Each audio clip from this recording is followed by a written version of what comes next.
জুলাই সনদ জনগণের প্রয়োজন নেই, মেজর হাফিজ বলছেন। মেজর হাফিজ মাঝে মধ্যে খুব কঠিন ভাষায় কথা বলেন, আজকেও তাই বলেন। প্রেস ক্লাবে মুক্তিযোদ্ধা দলের আলোচনা সভায় তিনি বলছেন সব দল যেসব বিষয়ে একমত হবে তা নিয়ে হওয়ার কথা ছিল সনদ। আমরা ডিসেন্ট দেখতে চাই না।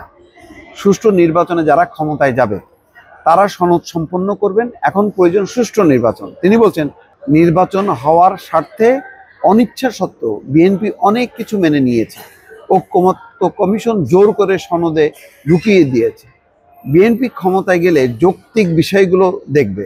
তার মানে আমি বারবার বলি যে এখন যাই করা হোক না কেন, যে দল বিজয়ী হবে তারা কিন্তু তার মতন করে তার মানে কনসেপ্ট দিয়ে কিন্তু সবকিছু করবে। সব যে চাপাই দেওয়া জিনিসগুলি মানে নির্বাচিত সরকার বা পার্লামেন্ট করবে, এটা কিন্তু হবে না।